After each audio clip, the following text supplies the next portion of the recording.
Assalamualaikum warahmatullahi wabarakatuh. Pada hari ini aku ingin jelaskan tentang satu binaan di atas sebuah bukit di Kampung Cincin, Jasin, Melaka. Setelah aku menyelongkar beberapa buah buku sejarah tempatan dan dipadankan pula dengan keterangan lisan dari mereka-mereka yang bisa dirujuk. Untuk pengetahuan kalian, itu ialah sebuah kubu pertahanan dan pos tinjau yang dibina oleh orang-orang Minangkabau Pagaruyung yang meneroka kampung ini setelah berpindah dari Johor Lama, Kota Tinggi dalam tahun 1700, karena mereka masih bimbang ada pihak yang akan mengesan kedudukan mereka. Bukannya lah kubur atau makam, karena posisinya pun tidak cocok, karena arah kiblatnya juga tidak tepat. Maka kubu pertahanan dan pos tinjau ini dibina berfungsi untuk memantau pergerakan perahu-perahu yang hilir mudik di Sungai Kesang agar sentiasa berada di dalam situasi selamat, supaya pihak musuh tak bisa mengesan tempat persembunyian mereka. Pada asalnya, kubu ini bukanlah sekuko yang kita lihat sekarang. Mulanya, ia dibina dengan timbunan tanah berbentuk 4 segi dan disusun dengan batang-batang nibung dan bulu sebagai penampan. Dalam putaran masa yang panjang, maka kubu ini telah diperkukuhkan lagi dengan bongkah-bongkah batu laterit disusun bertindih dalam keadaan yang ada sekarang.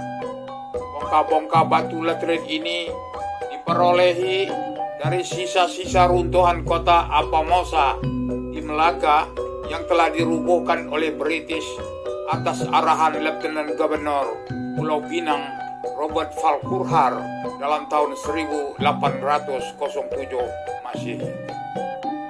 Dikatakan sisa runtuhan dengan cara diletupkan itu bertimbun-timbun banyaknya beribu-ribu tan. Pihak British telah memberi kebenaran sesiapa saja boleh mengambilnya. Sisa runtuhan ini telah diangkut dengan menggunakan kereta lembu dan kereta kuda untuk membina rumah kediaman, tangga, alas tiang rumah, dan sebagainya. Bagi orang-orang Minangkabau di Kampung Cohong dan Kampung Cincin, mereka telah mengangkut sisa-sisa runtuhan itu dengan menggunakan perahu dan tongkang besar memudiki Sungai Kesang. Maka batu-batu itu telah dibuat kubu pertahanan ini dan juga membina tembok-tembok kubur dan makam. Selang beberapa ketika, setelah orang-orang Minangkabau di Kampung Cohong dan Kampung Cincin ini telah hidup di dalam suasana aman damai, tidak lagi dihantui ancaman dari luar, dengan sendirinya kubu-kubu ini tidak digunakan lagi dan ia terabai dengan sendirinya. Sehinggalah dalam tahun 1855,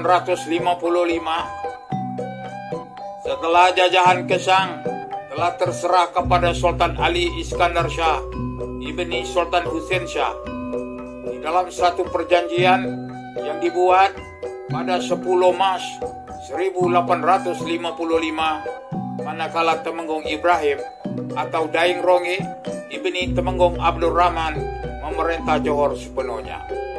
Perjanjian ini telah disaksikan oleh pemangku Gubernur Blondel dan Thomas Church. Dengan ini, Sultan Ali Iskandar Shah menjadi Sultan Kesang dan Muar, serta jajahan takluknya merupakan tanah yang gersang, tidak punya hasil mahsul dari tahun 1855 hingga tahun 1877 Masehi. Namun, ia menjadi duri dalam daging di antara dua saudara yang bersaing ini. Baginda Sultan Ali Iskandar Shah telah mangkat di Kampung Umbai, Melaka, di kediaman istri mudanya, Cik Sembok binti Momen. Di sini aku ingin jelaskan tentang susur galur Sultan Ali Iskandar Shah dan Temenggung Ibrahim atau Daeng Rongge ini sebagai dua saudara Bugis yang bersaing. Sultan Ali Iskandar Shah, ayahnya bernama Sultan Husin Shah marhum Tengkera, ibni Sultan Mahmud Shah III, marhum Masjid Dai Lingga. Sultan Mahmud Shah III beristrikan Cik Mako binti Daeng Maturang atau Cik Jaafar. Ayahanda Sultan Mahmud Shah III ialah Sultan Abdul Jalil Raja di Baro, beristrikan Tengku Putih binti Opu Daeng Jela dari perut bondanya Tengku Manda binti Sultan Abdul Jalil yang keempat, yang mangkat di Kuala Pahang, dibunuh oleh Nahoda Sekam atas arahan Raja Kecil sebagaimana yang telah aku terangkan dahulu. Manakala susur galur Temenggung Ibrahim ini, ayahandanya bernama Temenggung Abdul Rahman Teluk Belangan Singapura, ibni Daeng Kecil atau Temenggung Abdul Hamid, ibni Temenggung Abdul Jamal, beristrikan Raja Maimunah binti Opu Daeng Prani dari perut bondanya Tengku Tengah atau Tun Irang binti Sultan Abdul Jalil yang keempat, yang mangkat di Kuala Pahang. Maka berpanjanganlah nasab keturunannya dengan raja-raja Bugis dan bersemenda dengan kerabat Sultan Abdul Jalil Shah yang keempat berdarah Arab di Kota Tinggi Johor Lama. Sekarang aku ingin terangkan tentang kubu pertahanan dan pos tinjau yang ambil alih oleh Sule Watang, seorang pahlawan Bugis yang tidak didendang. Dalam tahun 1855, Sultan Ali Iskandar Shah memerintah jajahan Kesang. Istananya di Tanjung Gading dan dibantu oleh seorang menteri bernama Daeng Khamis bin Daeng Kepau dari kampung Sungai Rambai bagi melicinkan pentadbiran Kesang, serta dibantu oleh datuk-datuk pengulu di setiap daerah, yaitu pengulu Abbas Jementa, pengulu Dagang Subuh Lege, pengulu Samsu bin Laji Kesang Tasih, pengulu Adam Tanjung Gading, pengulu Sencu Kampung Geme, pengulu Besar Kamat Sawaring, dan pengulu Ibrahim bin Daeng Kasang menjadi penghulu istana. Istana Sultan Ali Iskandar Shah di Tanjung Gading ini berfungsi lebih kepada majelis adat istiadat diraja, dan Sultan Ali Iskandar Shah bersemayam di Umbai dan di Istana Kampung Gelam Singapura. Sultan Ali Iskandar Shah telah melantik seorang Bugis handalan bergelar Sule Watang. Nama batang tubuhnya ialah Panglima Labo dari kampung Sungai Rambai, Melaka.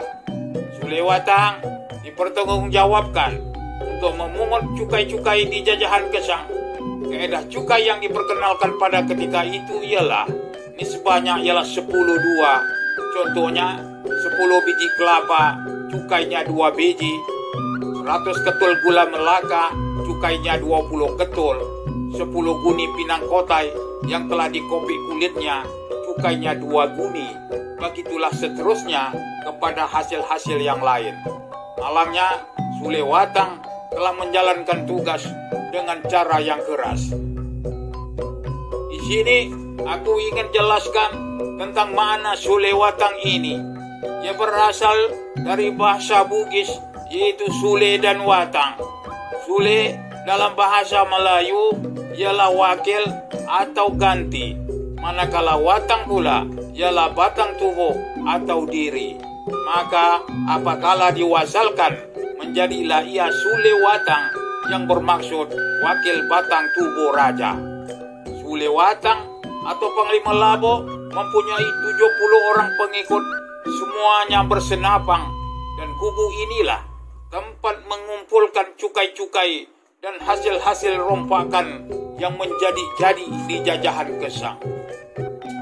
Oleh kerana penduduk kampung sudah tidak tahan lagi dengan situasi ini, maka pada 23 September 1857, Suruhjaya Polis Melaka bernama Captain McPherson bersama 12 orang mata-mata telah datang ke kubu Sule Watang ini di Kampung Cincin untuk berunding mengikut jalan darat melalui Air Mole, Bukit Cermin, Tiang Dua dan Cabau Captain Macpherson telah sampai pada waktu tengah hari dan disambut oleh Sulewatang dengan sebaris pasukan bersenapang menembak ke udara sebagai tembakan kehormatan dan bergemalah di dalam hutan cincin itu dengan dentuman senapang.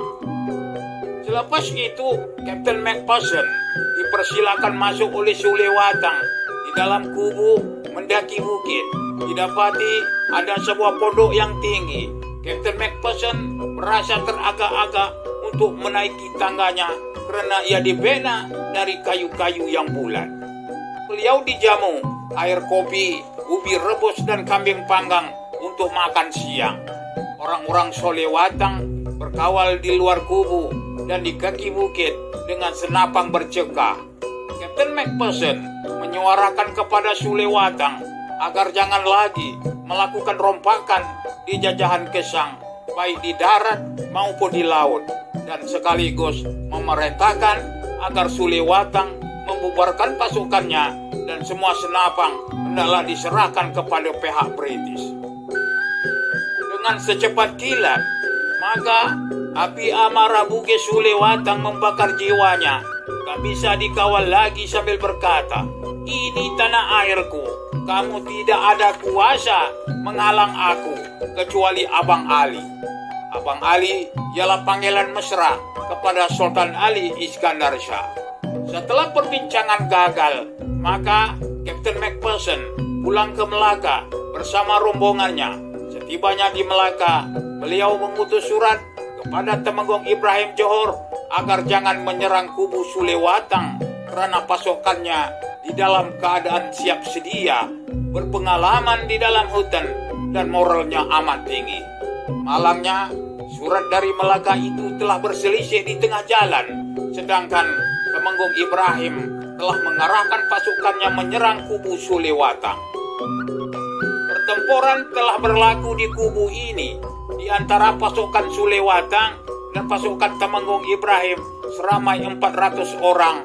Dalam pertempuran itu, pasukan Temenggung Ibrahim mengalami kekalahan yang amat teruk.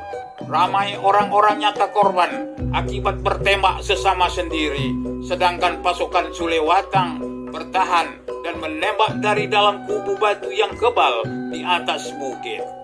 Setelah peristiwa ini, maka tidak kedengaran lagi nama Sulewatang meniti di bibir-bibir orang. Sehinggalah pada satu masa dalam tahun 1871 hingga tahun 1873, tiba-tiba terdengar berita mengatakan Sulewatang telah muncul semula di muara Sungai Muar. Pada masa itu, Sultan Abu Bakar telah menaiki tahta Johor. Baginda meminta pertolongan kerajaan Singapura campur tangan. Dengan ini, satu rombongan terdiri daripada pegawai British bernama Harbing dari Singapura dan Dato' Bentara Dalam Johor bernama Muhammad Ibrahim Munshi menemui Sulewatang agar menyerah diri dan akan diampunkan oleh Baginda Sultan Abu Bakar. Sulewatang atau Panglima Labo telah menghadap Sultan Abu Bakar dan beliau telah diampunkan, sehinggalah tercetusnya Perang Jementa dalam tahun 1879 gara-gara merebutkan kembali jajahan Gesang oleh Tengku Alam, waris almarhum Sultan Ali Iskandar Shah, karena jajahan Gesang telah dimasukkan semula ke dalam Johor. Sulewatang atau Panglima Labo telah memihak kepada Sultan Abu Bakar Johor menentang Tengku Nong, merupakan sepupu dan proksi kepada Tengku Alam. Tengku Alam telah mengisytiharkan dirinya sebagai Sultan Johor, bergelar Sultan Alauddin Al-Masih Billah Al-Manan, merupakan sultan yang tidak punya negeri. Di penghujung kisah ini, Sulewatang atau Panglima Labo telah meninggal dunia karena sakit dan dimakamkan orang di tepi Sungai Gesang di kampung Sungai Rambai, Melaka. Semoga rohnya dicucuri rahmat. Amin ya rabbal alamin. Sungai Gesang airnya tenang, banyak berlabuh perahu bugis.